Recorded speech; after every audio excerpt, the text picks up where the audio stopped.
What's up, guys? So I want to talk about my experience losing 100 pounds and keeping it off over the last 6 years. For those of you who follow me or maybe have watched some of my videos before, I've talked about it briefly where I've told you I've lost 100 pounds. I did this 6 years ago, 2020, and it's obviously coincided with some other stuff that happened in the world at that time. It was just freak occurrence of, coincidence. But, it's a long, it doesn't seem like it was that long ago. 6 years sounds like a lot longer than what it actually feels like it was.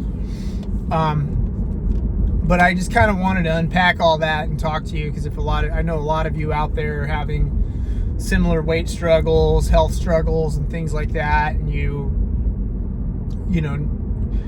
probably know what you need to do, but you need that kick in the ass to do it and see what it can look like on the other side or feel like on the other side. And that's kind of my goal here.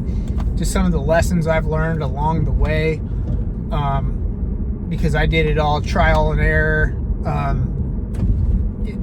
didn't, obviously, before I get started, let you know, I didn't use any kind of drugs or anything like that. I did it just all natural grit and determination. No, I don't know if GLPs or whatever were, I'm pretty sure they were a thing back then, but I didn't know about, I wouldn't, I have my thoughts on them. That's for another video some other time.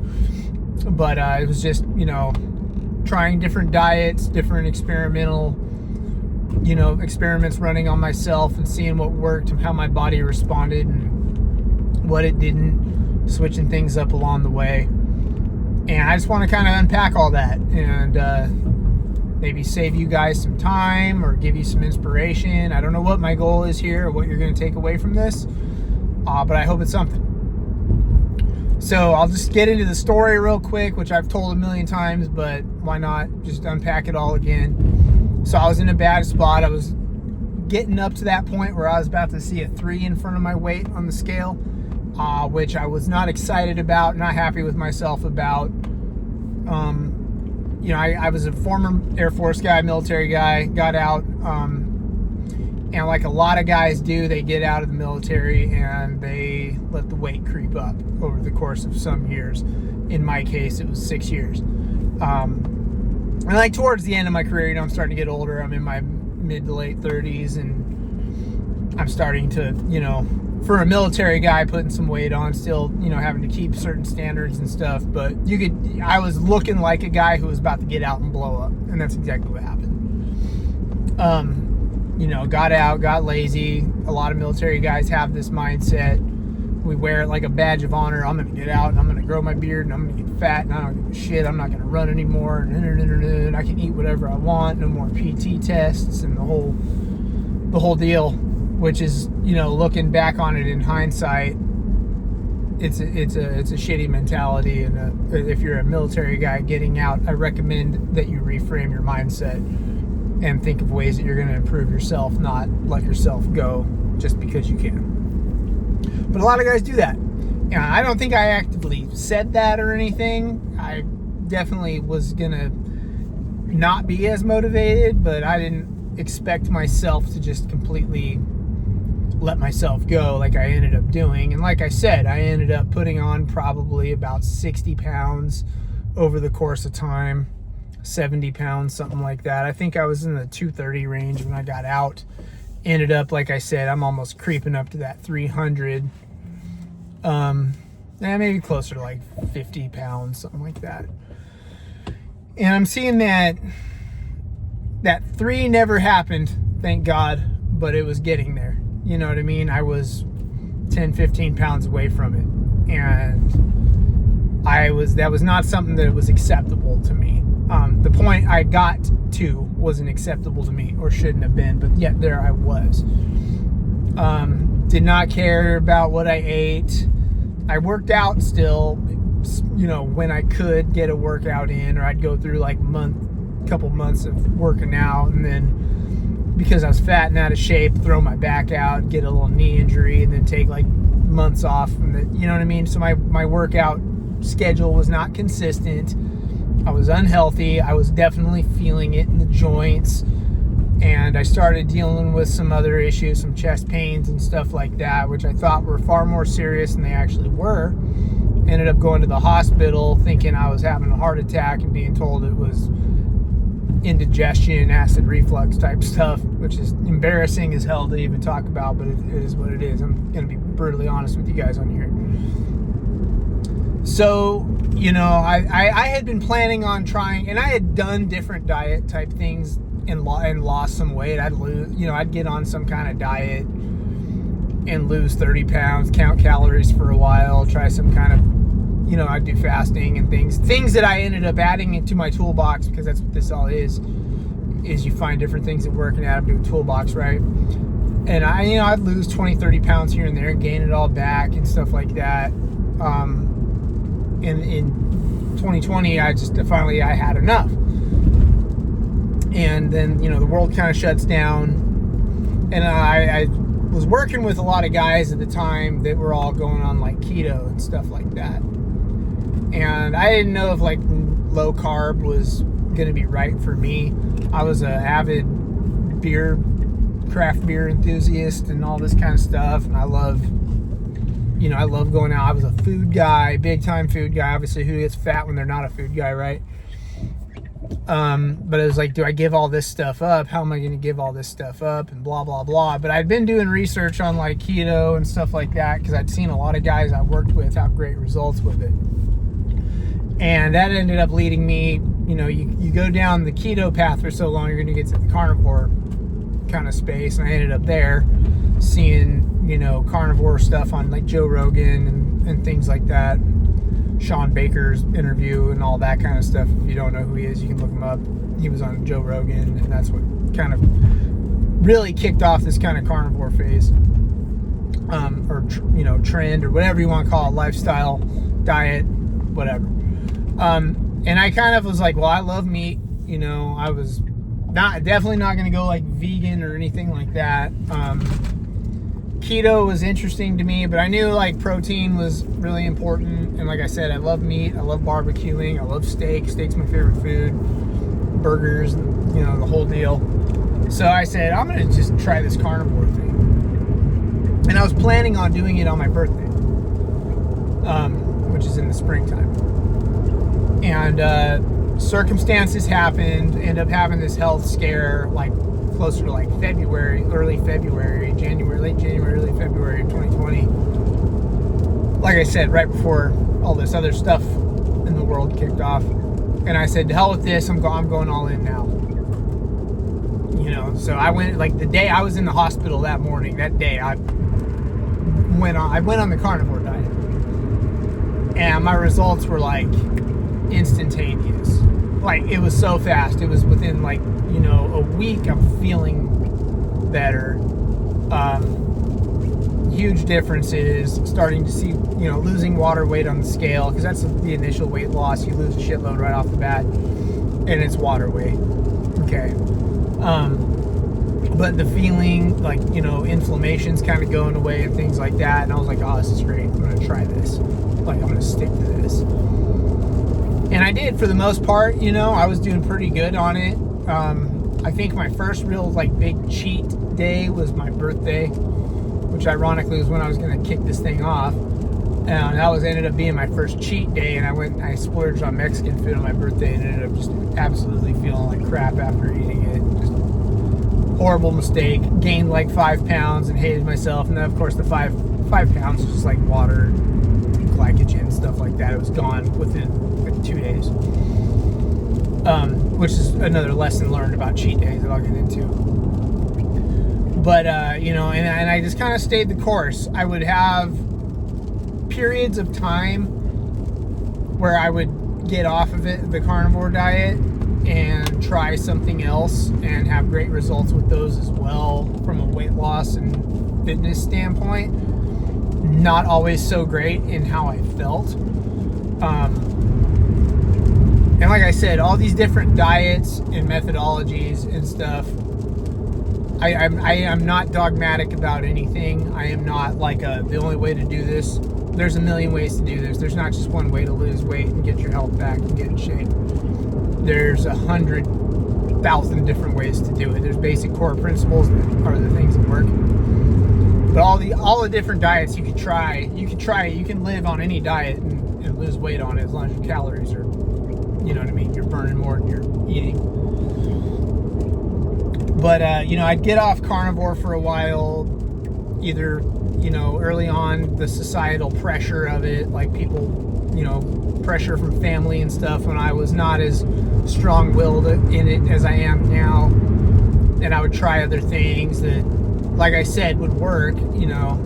I get tired of counting calories and stuff and using a food scale for everything, and this version of the standard American diet, this high protein version of it, where you buy all the Quest products and chips and donuts and pizzas and crap that are higher protein versions of the normal junk food. It works, man. Like, if you're staying in your deficit, it works. But they're basically still ultra processed garbage food from a nutrition standpoint. You're getting your protein, but to me, I think, the biggest first lesson that I learned, I think, is that eating whole foods is king, right? Eating whole foods, eating real, naturally sourced foods is the best way to get you there. It's not the only way to get you there. It's not the right way, whatever you want to call it. To me, in my mind, sticking to whole one ingredient foods that you can tolerate is the best and easiest way to get there. Minimally, if at all, processed. It's not the sexiest, it's not the funnest, it's not the dopamine inducing diet, it's not the information that any of you want to hear, because I know all of you want to hear how you can eat pizzas and burgers and wings and drink beer and still lose weight. And you can do that. It is possible. You can absolutely eat like shit, like quote unquote bad foods. I know people say there's really no bad foods. There's foods that are they're processed to hell and cooked in shitty ingredients and totally bad for you, and you can still lose weight eating them. You can lose fat eating them, as long as you're getting your protein and, hitting your calorie goals and things like that. You can lose weight doing anything. How you're going to feel coming out on the other side of it, that's the question, because we're all different.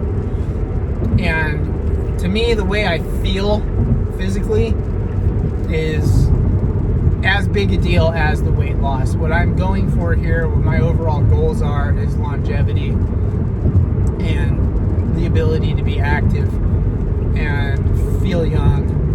Even at my age, I'm 44. I don't know how other 44-year-olds feel. I can only listen to what they say. I know there's a lot of 44-year-olds out there that don't feel as good as I do. At this point, I feel a hell of a lot better at 44 than I did at 38. I can say that honestly, and most people are shocked when I tell them that I'm 44, other than a little bit of gray I got in my beard. That's the only way you really know. A couple maybe lines on the face or whatever, but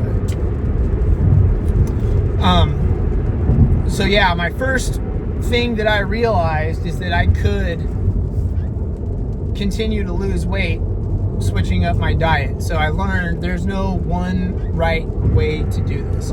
I can lose weight, I can lose fat, I can achieve my goals a number of different ways. I can do it on a low carb diet, I can do it on a high carb diet, I can do it on a low fat diet, I can do it on, you could probably do it on vegan. That's like the one thing I didn't try was vegan or vegetarianism. I don't believe in those diets. I'm not going to get into that. I'm sure one or two of you are going to give me a fight down in the comment section, and that's fine. If you're here for any of that kind of vegan or vegetarian content, you're definitely in the wrong place, though. But I've tried a number of different things. I've tried all kinds of different methods, and they work for weight loss and fat loss. But that's the other thing, is I know I've kind of learned what works best as far as my body goes, what makes me feel the best. And like I said, it's not the sexiest diet. I do like to eat a lower carb diet. I feel like I function better on a lower carb diet and a higher fat. I still, watch my calories. A lot of people that do like a carnivore diet say never watch your calories. A lot of those people don't have an appetite as big as mine. I don't give a shit how much protein I'm eating, how much of whatever is supposed to fill me up. I can sit and I can house some food, man, before it even registers in my brain.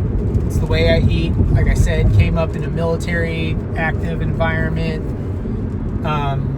a lot of deployments and things like that, and I've trained myself to eat very fast. Whether that's a good thing or a bad thing, it is the way it is for me.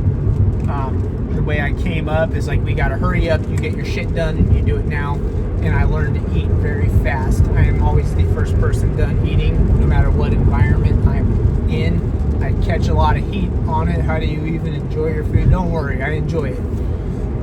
But I do eat very fast. So I can eat, sit down and eat a carnivore meal very quick, and it doesn't register that I ate too much until way later after that food's already gone. I can put calories down without even thinking about it. So you can gain weight. I am a person who does need to watch my calories on a carnivore diet. I do need to count them. I learned that quick because I can gain weight back eating this way. It's tougher, but that is a huge, huge lesson that I learned about myself, is no matter what, I do need to be able to watch my calorie intake.